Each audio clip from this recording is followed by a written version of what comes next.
Hello everyone. आज हम इस वीडियो में पढ़ने वाले हैं क्लास 11 की जो आपकी बायोलॉजी की बुक है, उस बुक से chapter number 17 breathing and exchange of gases. आज हम इस वीडियो में आगे जो हम कवर करने वाले हैं ब्रीदिंग एक्सचेंज ऑफ गैसेस का, हम जो आगे जो कवर करने वाले रेस्पिरेशन वाला पार्ट जो कि हम आगे पढ़ेंगे आज। सबसे पहले हमने यहाँ पे जो है लास्ट में हमने छोड़ा था इस चैप्टर को, यहाँ तक हमने पढ़ा था। आज हम करेंगे आगे रेस्पिरेशन के जो स्टेप्स हैं वो करेंगे, 5 स्टेप्स दिए हुए ये करेंगे। उसके बाद हम मैकेनिज्म ऑफ ब्रीदिंग करेंगे, कैसे हम जो है इंस्पायरेशन करते हैं, एक्सपायरेशन करते हैं, जो कैसे हम सांस लेते हैं मतलब है छोड़ते हैं कैसे करते हैं, उसका मैकेनिज्म क्या है ये पढ़ेंगे। तो चलिए स्टार्ट करते हैं। एक बार देखते हैं, हमने प्रीवियस वीडियो में हमने पढ़ा था कि हमने लंग्स के बारे में पढ़ा था। उसमें हमने पढ़ा था कि फेरिंग्स से होते हुए जो है पहले नेजल चैम्बर से, उसके बाद फेरिंग्स, फिर उसके बाद जो है लैरिंग्स में, ट्रैकिया में, फिर उसके बाद bronchi, bronchioles, primary secondary tertiary होते हैं ब्रोंकाई, फिर उसके बाद ब्रोंकियोल्स में, फिर उसके बाद फाइनली जो है एल्विलाई में ओपन होती है। पैसेज हमने पढ़ा था जो कि काफ़ी इंपॉर्टेंट था। फिर हमने इसको डायग्राम को देखा था, अच्छी तरह समझा था। फिर उसके बाद जो हमने ये कंडक्टिंग पार्ट पढ़ा था, हमने एक्सचेंज पार्ट पढ़ा था। कंडक्टिंग में रेस्पिरेटरी एक्सचेंज पार्ट वो है कि जहाँ पे एक्सचेंज होता है गैसेस का, और कंडक्टिंग जो कि गैसेस को जो है लेता है सिर्फ। तो ये हमने पढ़ा था। तो आज हम स्टार्ट करने वाले हैं यहाँ से। Respiration involves following steps. जो रेस्पिरेशन होता है उसमें जो ये सारे स्टेप्स होते हैं जिसके थ्रू जो है सारी रेस्पिरेशन कंप्लीट होती है। अब इसको भी डिटेल में हमने पूरे चैप्टर में हमने पढ़ना है। तो यहाँ पे जो है 5 स्टेप्स है जो है ये दिए हुए हैं, काफ़ी इंपॉर्टेंट है ये। तो ये 5 स्टेप देखते हैं। सबसे पहले हम ये देखते हैं जो ब्रीथ, सबसे पहले हम पहले यही देखते हैं 5 पॉइंट्स, फिर एक आपको पॉइंट बताना जो कि काफ़ी वो भी इंपॉर्टेंट है। ये देखते हैं सबसे पहले ब्रीदिंग और पल्मोनरी वेंटिलेशन। तो ब्रीदिंग का दूसरा नाम क्या है? Pulmonary ventilation, by which atmospheric air is drawn in and CO2 rich alveolar air is released out. Breathing किसकी वजह से होता है? जब एटमॉस्फेरिक जो है, जो आपकी एयर है वो जो है अंदर आती है, फिर उसके बाद CO2 जो है एल्वियोलाई में, फिर उसके बाद जो बॉडी से CO2 आएगी तो एल्वियोलाई में क्या हो जाएगी, फिर CO2 रिच जो है हो जाएगा, वहाँ पे CO2 भर जाएगी, जिसके थ्रू जो है आपकी CO2 जो है बाहर निकल जाएगी। सेकंड की हम बात करें तो diffusion of gases, oxygen and carbon dioxide की बात करें तो अक्रॉस एल्वियोलर मेम्ब्रेन। जो डिफ्यूजन होता है गैसेस का, ऑक्सीजन का और कार्बन डाइऑक्साइड का जो है एल्वियोलर मेम्ब्रेन के अक्रॉस जो है होता है। यहाँ पे मान लीजिए एल्वियोलाई हो गई, यहाँ पे जो है पल्मोनरी कैपिलरी हो गई, यहाँ पे जो है CO2 आ रही है, CO2 यहाँ पे चली गई और O2 यहाँ पे है तो O2 जो है यहाँ पे चली गई। इस तरह से एक्सचेंज होगा इनके बीच में। थर्ड नंबर पे हम देखें तो transportation of gas by blood. फिर उसके बाद हमें ये मान लीजिए हमने पल्मोनरी जो है इसमें पल्मोनरी कैपिलरी में हमने ले ली है यहाँ पे ऑक्सीजन, और वहाँ पे हमने CO2 जो है दे दी है। तो यहाँ पे हमने ये ले लिया, तो उसके बाद इसका ट्रांसपोर्टेशन होगा ब्लड में। यहाँ पे इस तरह से ब्लड में जो चली जाएंगी गैसेस, ट्रांसपोर्टेशन होगा जहाँ पूरे पूरे बॉडी में हर एक सेल के पास जो इसकी पहुँच जाएगी जो आपकी ऑक्सीजन। उसके बाद फोर्थ पार्ट की हम बात करें तो diffusion of O2 and CO2 between blood and tissues. अब इनके बीच में डिफ्यूजन होगा, ये एल्वियोलाई की मेम्ब्रेन हो गई और यहाँ पे एल्वियोलाई, और यहाँ पे ये सिस्टेमिक कैपिलरी हो गई, यहाँ जो आपकी पल्मोनरी, यहाँ पे कैपिलरी हो गई आपकी। तो यहाँ पे जो है एक्सचेंज होगा, यहाँ पे ब्लड और टिश्यूज, ये टिश्यू वाली साइट होगी, ये टिश्यू है आपकी पल्मोनरी कैपिलरी, टिश्यू वाली साइट होगी, टिश्यू हो गई है आपकी, और यहाँ पे ये एल्वियोलाई होगी। इनके बीच में जो उसके पास O2 है वो इसको दे देगी, और जहाँ पे CO2 वापस इससे ले लेगी। फिर उसके बाद इसमें डिफ्यूजन होगा, ये डिफ्यूजन के थ्रू होगा। फिर उसके बाद लास्ट स्टेप है फिफ्थ स्टेप। ये फिफ्थ स्टेप की हम बात करें तो इसमें क्या होगा, यूटिलाइजेशन हो जाएगा, utilization of O2 by the cells for catabolic reactions and resultant release of CO2। इसमें जो रिएक्शन होगी ग्लूकोज से जो है C6H12O6 मैंने आपको स्टार्टिंग में बताया था, CO2 में टूटेगा और H2O में प्लस एनर्जी हमें जो है मिलेगी, एनर्जी मिलेगी हमें यहाँ पे। मेन पॉइंट ये है, हमें एनर्जी मिलेगी, वाटर भी मिलेगा जो काफ़ी इंपॉर्टेंट है बॉडी के लिए। ये जो CO2 है जो कि इंपॉर्टेंट नहीं है वो बाहर हमारी निकल जाएगी। तो यहाँ पे जो है एक्सचेंज जो है होता है। यहाँ पे क्या होगा, हम यूटिलाइजेशन कर लेंगे ऑक्सीजन का। तो हम इसमें बात करें तो जो आपके ये फर्स्ट 4 स्टेप्स हमने पढ़े, तो यहाँ ये फर्स्ट 4 जो है स्टेप्स पढ़े हमने, ये फर्स्ट हमने 4 स्टेप्स पढ़े। तो इनकी बात करें तो इन्हें हम क्या कहेंगे, फर्स्ट 4 स्टेप्स को हम कहेंगे ये क्या है, फिजिकल प्रोसेस है। क्या है? फिजिकल प्रोसेस है। पहले 4 क्या है, फिजिकल प्रोसेस है ये आपके फिजिकल प्रोसेस है, इसे हम कहेंगे फिजिकल प्रोसेस। फिजिकल क्यों कहा? क्योंकि यहाँ पे जो है हम सिर्फ जो एयर का जो है एक्सचेंज कर रहे हैं, एयर ले रहे हैं, कोई भी यूटिलाइजेशन नहीं कर रहे हैं उसको, जो है ऑक्सीजन जो है ऐड करके हम कोई भी उससे जो है एनर्जी नहीं निकाल रहे हैं, इसलिए हमने फिजिकल कहा।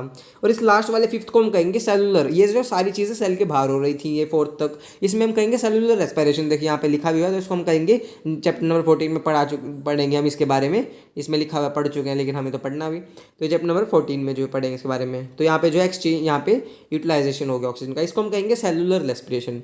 इसलिए यहाँ पे केमिकल्स इन्वॉल्व होंगे, कई सारे केमिकल्स के थ्रू भी होगा यहाँ पे, और इसलिए हम जो है रेस्पिरेशन को कहते हैं फिजिको केमिकल प्रोसेस कहते हैं, मतलब फिजियो केमिकल प्रोसेस हम रेस्पिरेशन को कहते हैं। फिजियो केमिकल प्रोसेस हम रेस्पिरेशन को कहते हैं। फिजियो मतलब फिजिकल, केमिकल और प्रोसेस कहते हैं, क्योंकि फिजिकल जो है बाहर से ऑक्सीजन आएगी, केमिकल्स के थ्रू केमिकल का इन्वॉल्वमेंट होगा इसमें, एंजाइम्स का इन्वॉल्वमेंट होगा इसमें, इसलिए फिजियो केमिकल होती है आपकी process respiration. So I hope आपको क्लियर हुआ होगा, 5 स्टेप्स हमने जो है पढ़े हैं अभी अभी। सो आगे पढ़ेंगे हम जो है ये, आई होप आपको क्लियर होंगे, 5 स्टेप्स हमने पढ़े अभी। तो आगे हम पढ़ेंगे मैकेनिज्म ऑफ ब्रीदिंग, किस तरह से हम जो है ब्रीद करते हैं, उसका मैकेनिज्म क्या है, इसमें कौन कौन सी मसल्स का इन्वॉल्वमेंट होता है, ये सारी चीज़ें हम पढ़ेंगे। तो आगे देखते हैं हम इसके बारे में। तो ये फिजियोकेमिकल प्रोसेस हमने 5 स्टेप्स डिस्कस कर लिए। मैकेनिज्म ऑफ ब्रीदिंग, अब इसमें मैकेनिज्म ऑफ ब्रीदिंग में क्या होगा, इंस्पायरेशन मतलब एयर को इनटेक ऑफ एयर, और एक्सपायरेशन मतलब एल्वियोलर एयर से जो है, एल्वियोलर से जो एयर है उसमें CO2 उसको रिलीज कर देना बाहर। तो उसमें जो है इसके बारे में पढ़ेंगे। तो इसमें मेनली जो मसल्स का इन्वॉल्वमेंट होता है, जो कि मसल्स कौन कौन सी इन्वॉल्वमेंट है, मतलब मसल्स, इसमें जो है 2 मसल्स का इन्वॉल्वमेंट होगा यहाँ पे। इन्वॉल्वमेंट वैसे एक दो है मेन, हम 2 मसल्स का इन्वॉल्वमेंट करेंगे। को डायफ्राम, किसका होगा, डायफ्राम का इन्वॉल्वमेंट होगा, और ये इंटरकोस्टल मसल्स का इन्वॉल्वमेंट होगा। इंटरकोस्टल मसल्स का जो है यहाँ पे इन्वॉल्वमेंट होगा।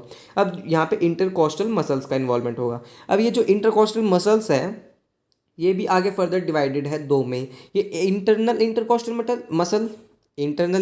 मसल्स होगी, IICM, इसको हम शॉर्ट में लिखेंगे, इंटरनल इंटरकोस्टल मसल्स जो है होंगी, और यहाँ पे EXCM होगी, एक्सटर्नल इंटरकोस्टल मसल्स होंगी यहाँ पे। तो इसमें जो इनका मसल्स का इन्वॉल्वमेंट होगा, जो डायफ्राम होगा उसका मेनली जो है 75% रोल उसका ही होगा, काफ़ी इंपॉर्टेंट है। और जब भी हम नॉर्मल इंस्पायरेशन करेंगे तो या फिर नॉर्मल इंस्पायरेशन करेंगे तो उसमें हम जो है एक्सटर्नल इंटरनल कोस्टल मसल्स का जो हम यूज़ करेंगे, एक्सटर्नल कोस्टल इंटरकोस्टल मसल्स का हम यूज़ करेंगे, EICM मसल्स का हम यूज़ करेंगे जब भी नॉर्मल ब्रीदिंग करेंगे। और जब हम फोर्सेबल करेंगे, फोर्स लगा के करेंगे, उसमें एब्डोमिनल मसल्स का यूज़ होगा, तो उसमें हम IICM का यूज़ करेंगे, इंटरनल इंटरकोस्टल मसल्स का यूज़ करेंगे। तो हम डायग्राम के थ्रू देखें तो ये वाला स्टर्नम वाला पार्ट, ये वाला आपका स्टर्नम वाला पार्ट हो गया। इसमें जो मसल्स इस तरह से जो है होती है, यहाँ पे मसल्स होती है इस तरह से, बना के दिखाऊँ तो आपको, यहाँ पे इस तरह से इनमें मसल्स होती हैं।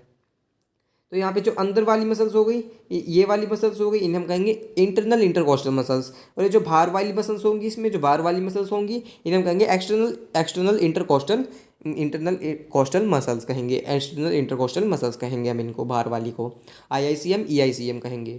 सो आई होप आपको क्लियर हुआ होगा।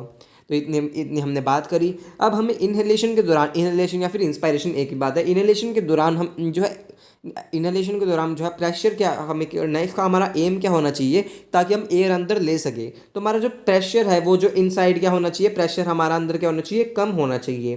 प्रेशर कम होगा और वॉल्यूम हमारे पास ज़्यादा होनी चाहिए। प्रेशर कम होगा तो और वॉल्यूम ज़्यादा होनी चाहिए। अब ये किस तरह से होगा ये देखते हैं, क्योंकि प्रेशर जो बाहर का प्रेशर है, जो एनवायरनमेंट का प्रेशर है वो तो फिक्स है। यहाँ पे जो है वो रूल लगेगा, एक जो आपका जो है लॉ लगेगा यहाँ पे, P is the inversely proportional to V। जो प्रेशर है वो वॉल्यूम के इन्वर्सली प्रोपोर्शनल है, यहाँ पे रूल करेगा। इसे हम कहते हैं बॉयल्स लॉ कहते हैं, आपने केमिस्ट्री में पढ़ा होगा स्टेट्स ऑफ मैटर में। तो यहाँ पे इसे हम बॉयल्स लॉ कहते हैं। अगर हम प्रेशर को बढ़ाएंगे तो वॉल्यूम घटेगी, प्रेशर को बढ़ाएंगे तो वॉल्यूम घटेगी। अगर प्रेशर को हम कम करेंगे तो वॉल्यूम बढ़ेगी। तो हमें जो प्रेशर बढ़ाना है और वॉल्यूम हमें कम करनी है, तो प्रेशर हमें कम करना है, वॉल्यूम हमें बढ़ानी है, तब हमारी इंस्पायरेशन हो जाएगी। प्रेशर हम प्रेशर अगर हम घटाएंगे तो हमारी वॉल्यूम जो है बढ़ जाएगी। तो ये हमारा एम है। तो देखते हैं किस तरह से इंस्पायरेशन होगा, तो इसके बारे में जो देखते हैं। फिर उसके बाद इंस्पायरेशन समझ आ गया, फिर एक्सपायरेशन में तो हमें नॉर्मल जो आपको समझ आ जाएगा। Breathing involve 2 stages, inspiration during the atmosphere is drawn in, जिसमें जो आपकी एयर है वो जो अंदर आती है एटमोस्फेयर से। Expiration by which alveolar air is released out, जिसमें बाहर जो है निकल जाती है air. The movement of air into and out of the lungs is carried out by creating a pressure gradient between the lungs and the atmosphere. वही हमें जो है प्रेशर जो हमें क्रिएट करना पड़ता है, प्रेशर की वजह से ही जो है इनटू और आउट, मतलब लंग्स में आना, लंग्स का बाहर जाना ही होगा। अगर हम अंदर लेना चाहते हैं तो हमारा प्रेशर जो है कम होना चाहिए और वॉल्यूम हमारी ज़्यादा होनी चाहिए, क्योंकि जितनी ज़्यादा वॉल्यूम होगी उतनी ज़्यादा हम हेयर अच्छी तरह से अंदर ले पाएंगे और प्रेशर हमें कम होगा। प्रेशर हमें ज़्यादा लगाने की ज़रूरत नहीं है, यहाँ पे प्रेशर हमारा कम होना चाहिए। लेकिन जब भी एक्सपायरेशन करेंगे तो प्रेशर जो एक्सपायरेशन करेंगे हम, तो एक्सपायरेशन करेंगे तो हमारे पास जो है प्रेशर ज़्यादा होना चाहिए, क्योंकि हमें प्रेशर से जो है एक्सेल करना है, प्रेशर ज़्यादा होना चाहिए और वॉल्यूम कम होनी चाहिए। तो ये है इंस्पायरेशन की बात करें, इंस्पायरेशन कैन अक्कर तभी होगा if the pressure with in the lungs, जो लंग्स का प्रेशर होता है उसे हम कहते हैं इंट्रापल्मोनरी प्रेशर। जो लंग्स के अंदर प्रेशर होता है उसे हम कहते हैं pressure with in the lungs, intrapulmonary pressure is less than the atmosphere, उसमें जो कम होना चाहिए, इसलिए मैंने आपको बताया था प्रेशर जो है कम होना चाहिए, एटमोस्फेयर से जो है कम होना चाहिए, एटमोस्फेयर का जो है फिक्स होगा, हमारे अंदर जो है प्रेशर कम होना चाहिए। That there is negative pressure in the lungs with respect to the atmosphere air, यहाँ पे इसलिए हमें नेगेटिव प्रेशर होना चाहिए लंग्स का एटमोस्फेयर के जो है अकॉर्डिंग में, उसके रिस्पेक्ट में हमें कम होना चाहिए। नेगेटिव क्यों कहा, क्योंकि यहाँ पे प्रेशर हमारा कम होना चाहिए और उसका जो है एज कम्पेयर टू एटमोस्फेयर, उसका तो फिक्स है, उसका ज़्यादा होगा प्रेशर और लंग्स में कम होना चाहिए, इसलिए यहाँ पे नेगेटिव प्रेशर यहाँ पे यूज़ किया गया है। सिमिलरली अगर हम एक्सपायरेशन की बात करें वो कैसे होगा, expiration takes place when the intrapulmonary pressure is higher than the atmospheric pressure, कि जो इंट्रापल्मोनरी प्रेशर जो अंदर का प्रेशर है वो हमारा ज़्यादा होना चाहिए तभी एक्सपायरेशन होगा। मैंने आपको अभी बताया थोड़ी देर पहले, प्रेशर हमारा अंदर का जो है ज़्यादा होना चाहिए जो है एज कम्पेयर टू द जो है आउटर जो है प्रेशर, जो आउटर एटमोस्फेरिक प्रेशर उसके कंपैरिजन में तभी जो हमारा एक्सपिरेशन जो है एक्सपायरेशन हो पाएगी। तो यहाँ पे मेनली दो जो है चीज़ मसल्स का जो है इन्वॉल्वमेंट होता है, डायफ्राम का and specialize set of muscles, कुछ सेट जो है स्पेशलाइज सेट ऑफ मसल्स होते हैं, external and internal intercostal muscles जो कि रिब्स के बीच में जो है यहाँ पे पाए जाते हैं, जो कि रिब्स होती है उनके बीच में, मैंने आपको डायग्राम से बताया था इस तरह से, इनके बीच में पाए जाते हैं, जो अंदर की तरफ है इंटरनल इंटरकोस्टल मसल, बाहर की तरफ है एक्सटर्नल इंटरकोस्टल मसल्स होंगी, तो इसमें जो इनका इन्वॉल्वमेंट होता है। Help in generation of such gradients, इस ग्रेडियंट इस तरह से जो है ग्रेडियंट्स को जो है क्रिएट करने में यही जो है हेल्प करती है। तो यहाँ पे ये लॉ लगेगा V P is inversely proportional to V Boyle's law, pressure जो है ज़्यादा होगा तो वॉल्यूम कम होगी, तो ये लगेगा यहाँ पे। इंस्पायरेशन की बात करें तो हम इंस्पायरेशन के दौरान हमें क्या करना पड़ेगा, मान ली इंस्पायरेशन हमें करना है तो यहाँ पे एक तो डायफ्राम होगा और क्या होगा हमारे पास यहाँ पे EICM, मैंने आपको बताया जब भी नॉर्मल जो है इंस्पायरेशन करेंगे या फिर एक्सपायरेशन तो उसमें हमारी जो है इंटरनल जो है एक्सटर्नल इंटरकोस्टल मसल्स का यूज़ होगा, EICM मसल्स का जो है यूज़ होगा हमारा यहाँ पे। तो डायफ्राम क्या होगा यहाँ पे कॉन्ट्रैक्ट होगा, डायफ्राम क्या होगा कॉन्ट्रैक्ट होगा, सी लिख देता हूँ कॉन्ट्रैक्ट होगा। डायफ्राम को कॉन्ट्रैक्ट होने के बाद क्या होगा वो फ्लैट हो जाएगा, ऐसे जो है फ्लैट हो जाएगा, वैसे तो डोम शेप होता है डायफ्राम, ऐसे डोम शेप होता है बट ये फ्लैट हो जाएगा, फिर ये क्या हो जाएगा फ्लैट हो जाएगा, जो है ये कॉन्ट्रैक्ट करेगा फिर फ्लैट हो जाएगा, वो जो फ्लैट जो है बन जाएगा, डॉम शेप से फ्लैट बन जाएगा। फिर उसकी वजह से क्या होगा, उसकी वजह से क्या होगा वॉल्यूम जो है इंक्रीज हो जाएगी, इंक्रीज हो जाएगी किस पोर्शन में, ऐसे एंटीरियर पोस्टीरियर डायरेक्शन में, इस तरह से आगे आप देखेंगे आगे आगे ऊपर भी और नीचे भी इस तरह से जो वॉल्यूम जो है इंक्रीज हो जाएगी। जब आप अंदर सांस लेते हैं तो एंटीरियर पोस्टीरियर डायरेक्शन में इस तरह से जो है इंक्रीज हो जाएगी। आप देखेंगे सांस लेंगे तो आपको एकदम लगेगा आप ऊपर की तरफ भी जो है फोर्स लगाएंगे, ऊपर भी आपकी सांस लेके आप देख सकते हैं ऊपर की तरफ भी जो है आप लगेगा ऊपर खींच रहे हैं, और नीचे की तरफ से जो है फोर्स लगेगा, तो एंटीरियर पोस्टीरियर डायरेक्शन में जो है हो तो हमारी प्रेशर जो है कम हो जाएगा यहाँ पे। तो प्रेशर कम होगा तो हमारी जो है एयर अंदर आएगी। बट यहाँ पे जो और भी इन्वॉल्वमेंट है, इसी तरह से EICM में जो कॉन्ट्रैक्ट जो है कॉन्ट्रैक्ट करेंगी, EICM कॉन्ट्रैक्ट करेंगी तो ये रिब्स में की इन्वॉल्वमेंट में है, तो यहाँ पे जो रिब्स है ये कॉन्ट्रैक्ट करेंगी, तो कॉन्ट्रैक्ट करने के बाद जो रिब्स है आपकी और स्टर्नम है वो जो ऊपर की तरफ हो जाएगा, ऊपर हम सांस लेते हैं जब वो जो है रिब्स ऊपर की तरफ और बाहर की तरफ हो जाएगा। आप सांस लेके लेंगे, आप लेते हैं तो आप देख सकते हैं कि सांस लेंगे तो ऊपर की तरफ होगा, आपको लगेगा कि बाहर की तरफ भी जा रही है लंग्स, तो उसमें क्या होगा वॉल्यूम जो इंक्रीज हो जाएगी आपकी। इसमें तो प्रेशर हमने डिक्रीज कर दिया इस जगह, और EICM ने क्या कर दिया वॉल्यूम इंक्रीज कर दी, इसलिए इसके लिए क्या कर दी वॉल्यूम इंक्रीज कर दी। तो हमारा एम जो हो गया, हमारा जो एम हो गया कंप्लीट, प्रेशर डिक्रीज हो गया और जब वॉल्यूम इंक्रीज हो गई तो एयर जो है अंदर आ जाएगी। इसमें क्या हुआ जो है डॉर्सो वेंट्रल जो है पोजिशन में इस तरह से आउटवर्ड और अपवर्ड में जो है डायरेक्शन में जो है हमारी एयर जो है वॉल्यूम बढ़ गई।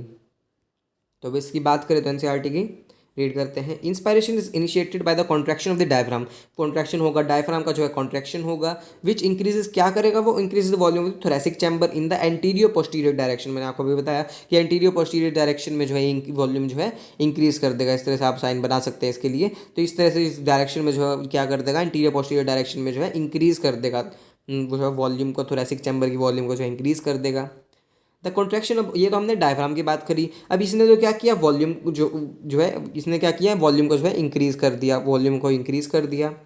The contraction of the external intercostal muscles lifts of the ribs and the sternum causing an increase in the volume of the thoracic chamber in dorsoventral direction. इसी तरह से जब इसी तरह से जो आपका जो एक्सटर्नल इंटरकोस्टल मसल्स होंगी वो जो है रिब्स को जो आउटवर्ड और अपवर्ड जो है मूव करा देंगे, और इसमें भी वॉल्यूम जो है इंक्रीज हो जाएगी। तो इसकी वजह से क्या होगा हमारा डिक्रीज हो जाएगा, प्रेशर जो है कम हो जाएगा, वॉल्यूम इंक्रीज जो है यहाँ पे वॉल्यूम इंक्रीज हो जाएगी। The overall increase in the thoracic volume cause a similar increase in pulmonary volume जो हमारी लंग्स की वॉल्यूम है वो इसी तरह से जो है वॉल्यूम हमारी बढ़ जाएगी, प्रेशर डिक्रीज हो जाएगा। Increase in pulmonary volume decrease, यहाँ पे लिखा हुआ है देखिए, decrease the intra pulmonary pressure to less than the atmospheric pressure which forces the air from outward to move into the lungs. तो इसकी वजह से क्या होगा, हमारा प्रेशर जो है घट जाएगा और वॉल्यूम जो है इसी तरह से हमने जो बढ़ा ली डायफ्राम EICM की वजह से, जो हमने वॉल्यूम बढ़ा ली, तो इसकी वजह से क्या होगा, हमारी एयर जो है अंदर आ जाएगी, बाहर से जो है अंदर हमारी लंग्स में जो है एयर आ जाएगी। मतलब क्या हुआ, इंस्पायरेशन हमने कर लिया। क्या किया हमने, इंस्पायरेशन मतलब एयर अंदर हमने ले ली। तो इसमें मेन जो डायफ्राम EICM का इन्वॉल्वमेंट हुआ जिसने कॉन्ट्रैक्ट करा, फिर डायफ्राम फ्लैट शेप हो गया और जो है EICM में क्या हुआ कि रिब्स और स्टर्नम जो है अपवर्ड और आउटवर्ड मूव करने लगे, अपवर्ड और आउटवर्ड जो है मूव करने लगे। और इसकी वजह से क्या हुआ, एंटीरियर पोस्टीरियर डायरेक्शन में जो है जो आपकी बढ़ गई, anterior posterior direction, dorso ventral direction में जो है वॉल्यूम इंक्रीज हो गई जो है EICM की वजह से। अगर हम एक्सपायरेशन की बात करें तो इसमें क्या हो जाएगा, सीधा हम जो डायफ्राम जो कॉन्ट्रैक्ट किया तो उसको हम रिलैक्स कर देंगे। इसमें हमें क्या करना पड़ेगा, एक्सपायरेशन के लिए हमारा प्रेशर तो ज़्यादा होनी चाहिए और वॉल्यूम इसमें हमारा जो है कम होना चाहिए, इसमें हमारी वॉल्यूम कम होनी चाहिए। तो आपका जो इंस्पायरेशन है वो क्या है, एक्टिव प्रोसेस है। एक्टिव क्योंकि उसमें ATP खर्च कर रहे हैं, उसमें हम जो है ATP खर्च कर रहे हैं अपना, हम जोर लगा रहे हैं, अपनी मसल्स का इन्वॉल्वमेंट कर रहे हैं अपना। जहाँ पे मसल्स का इन्वॉल्वमेंट होगा तो मतलब हमारी ATP यूज़ होगी, तो इसमें एनर्जी यूज़ होगी, इसलिए हम कहेंगे इंस्पायरेशन को, या फिर इनहेलेशन कह सकते हैं उसको, हम कहेंगे एक्टिव प्रोसेस। लेकिन एक्सपायरेशन में कोई भी इन्वॉल्वमेंट नहीं है मसल्स का, यहाँ पे कोई मसल्स का इन्वॉल्वमेंट नहीं है, सीधा जो है रिलैक्स हो जाएंगी आपकी मसल्स। तो रिलैक्स होने में जो कोई भी ATP यूज़ नहीं होगी, एनर्जी यूज़ नहीं होगी, तो इसमें हम क्या कहेंगे, पैसिव प्रोसेस कहेंगे। तो इसमें हमें क्या करना है, प्रेशर इंक्रीज करना है, वॉल्यूम हमें कम करनी है। तो इसमें क्या होगा, जो डायफ्राम है वो आपका सीधा जो है रिलैक्स हो जाएगा, EICM भी आपकी जो है रिलैक्स हो जाएंगी, जो एक्सटर्नल इंटरकोस्टल मसल्स भी हैं। रिब स्टर्नम वापस से जो है अपनी जो है इनसाइड और जो है moves inside and lower position, आप नॉर्मल पोजीशन पे आ जाएंगे, वॉल्यूम डिक्रीज हो जाएगी डोर्सोवेंट्रल पोजीशन में। इसी तरह डायफ्राम भी जो है वापस से डोम शेप बन जाएगा, फिर उसके बाद वॉल्यूम डिक्रीज हो जाएगी, एंटीरियर पोस्टीरियर डायरेक्शन में प्रेशर हमारा बढ़ जाएगा, हमारा एम पूरा हो जाएगा। तो इसकी वजह से क्या होगा, एयर जो है बाहर चली जाएगी, क्या होगा, एयर जो है आपकी बाहर चली जाएगी। तो expiration, relaxation of the diaphragm का जो है रिलैक्स हो जाएगा, रिलैक्सेशन हो जाएगी।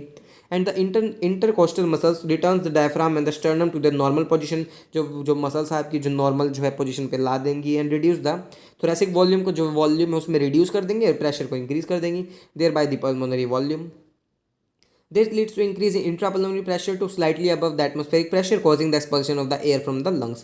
That expiration. तो lungs जो है इसमें जो है एयर से थोड़ा ज़्यादा प्रेशर हो जाएगा, इसमें प्रेशर जो है ज़्यादा हो जाएगा, इसलिए जो यहाँ पे क्या हो जाएगी, फिर एक्सपायरेशन जो है हो जाएगी, हमारी वॉल्यूम जो है घट जाएगी, प्रेशर ज़्यादा हो जाएगा और हमारी जो है यहाँ पे जो हमारा एम पूरा हो जाएगा और एक्सपायरेशन हो जाएगी।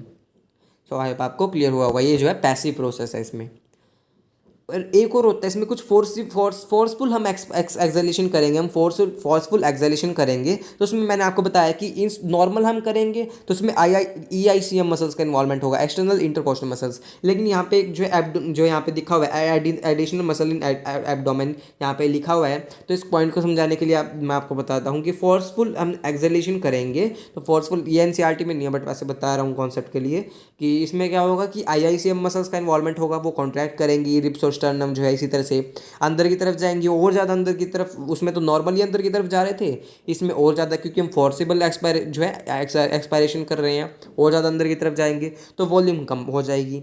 इसी तरह हम डायफ्राम की बात करें, कॉन्ट्रैक्ट करेगा तो वॉल्यूम जो है थोरेसिक चैम्बर में जो है डिक्रीज हो जाएगी, तो मैं जो हमारा एम यहाँ पे भी पूरा हो जाएगा, प्रेशर इंक्रीज और वॉल्यूम डिक्रीज हो जाएगी। तो यहाँ पे होगा, we have the ability to increase the strength of the inspiration and expiration with the help of additional muscles in the abdomen. आप सांस लेके देख सकते हैं, काफ़ी फोर्सिबल जो आप एक्सपायरेशन करेंगे तो आपकी जो कुछ जो एब्डोमेन में जो आपको लगेगा कि हाँ एब्डोमिनल मसल्स वहाँ पे काम करेंगी, वहाँ पे कौन सी मसल्स, एब्डोमिनल मसल्स काम करेंगे, और यहाँ पे IICM का इन्वॉल्वमेंट होगा, ना कि EICM का। यहाँ पे भी जो हमारा एम फिर आपके में पूरा हो जाएगा, इन जो है यहाँ पे जो है वॉल्यूम जो है डिक्रीज हो जाएगी, प्रेशर इंक्रीज हो जाएगा। ऑन एवरेज की बात करें तो healthy human breaths 12 to 16 times per minute में कितना करता है, 12 से 16 मिनट जो है पर मिनट जो है वो ब्रीथ करता है। The volume of air involve in the breathing movements can be estimated by using a spirometer which helping clinical assessment और पल्मोनरी फंक्शन। यहाँ पे जो एयर की वॉल्यूम है वो जो है किसकी जो है जो एयर की वॉल्यूम है कितना सांस ले रहे हैं छोड़ रहे हैं ये इंस्पायरेशन कर रहे हैं एक्सपायरेशन कर रहे हैं वो किसकी वजह से एस्टिमेटेड किया जा सकता है हम मेजर कर सकते हैं उसको स्पायरोमीटर के साथ कर सकते हैं इसके थ्रू स्पायरोमीटर के साथ कर सकते हैं जो कि काफ़ी इंपॉर्टेंट होता है मेडिकल जो है उसमें प्रोफेशन में काफ़ी काम जो है आता है क्लिनिकल असेसमेंट में। सो आई होप आपको क्लियर हुआ होगा। सो एक बार डायग्राम को भी देख लेते हैं। इस तरह से देखिए यहाँ पे जो है आपकी जो एयर अंदर आ गई है यहाँ पे एयर जो है अंदर हो रही है एयर जो है अंदर की तरफ आ रही है यहाँ पे आप देख सकते हैं एयर आपकी अंदर आ रही है। तो एयर अंदर यहाँ आ रही है तो यहाँ पे हमने क्या किया प्रेशर को जो हमने कम कर दिया और वॉल्यूम को हमने बढ़ा दिया। यहाँ पे वॉल्यूम हमने इंक्रीज़ कर दी। डायफ्राम देखिए यहाँ पे लिखा हुआ कॉन्ट्रैक्ट करेगा वॉल्यूम थोरेसिक जो है यहाँ पे इंक्रीज़ हो जाएगी वॉल्यूम। रिब्स और स्टर्नम जो है ऊपर जो है रेज जो हो जाएंगे यहाँ पे रिब्स और स्टर्नम रेज हो जाएंगे यहाँ पे। और उसके बाद यहाँ पे एक्सपायरेशन की बात करें तो यहाँ पे क्या होगा इंस्पायरेशन हो जाएगा। एक्सपायरेशन की बात करें तो जो है एयर जो बाहर निकल जाएगी यहाँ पे जो है वॉल्यूम कम और प्रेशर ज़्यादा हो जाएगा। वॉल्यूम जो है डिक्रीज हो जाएगी थोरैक्स की डायफ्राम रिलैक्स हो जाएगा और ऊपर की तरफ मूव कर जाएगा। रिब्स और स्टर्नम भी अपनी नॉर्मल पोजीशन पे जो है यहाँ पे आ जाएंगे। सो आई होप आपको क्लियर हुआ होगा। तो हमने डायग्राम से देख लिया तो इसको जरूर याद रखिएगा कि नॉर्मल ब्रीदिंग के दौरान EICM का यूज़ करते हैं लेकिन फोर्सिबल ब्रीदिंग के दौरान क्या करते हैं हम जो है IICM मसल्स का इन्वॉल्वमेंट होता है हमारे पास इंटरनल इंटरकोस्टल मसल्स का। लेकिन नॉर्मल में हम एक्सटर्नल इंटरकोस्टल मसल्स का यूज़ करते हैं। सो आज हम इस वीडियो में इतना ही पढ़ेंगे। नेक्स्ट वीडियो में आगे हम जो है जो स्पायरोमीटर है जो अलग अलग क्लिनिकल असेसमेंट में जो यूज़ होता है तो आगे रेस्पिरेटरी वॉल्यूम्स के बारे में जो है पढ़ेंगे कैसे जो है मेज़र करने में काम करता है ये सारी चीज़ें किस किस वॉल्यूम्स को मेज़र करता है जो टाइडल वॉल्यूम अलग अलग IRV ये सारी चीज़ें हम पढ़ेंगे ERV तो ये सारी जो है हमें पढ़नी है। सो आई होप आपको क्लियर हुआ होगा। सो अगर आपको वीडियो अच्छी लगी हो वीडियो को लाइक कीजिएगा मेरे चैनल को सब्सक्राइब कीजिएगा मुझे कमेंट करके बताइएगा आपको वीडियो कैसी लगी। सो थैंक यू मिलते हैं नेक्स्ट वीडियो में।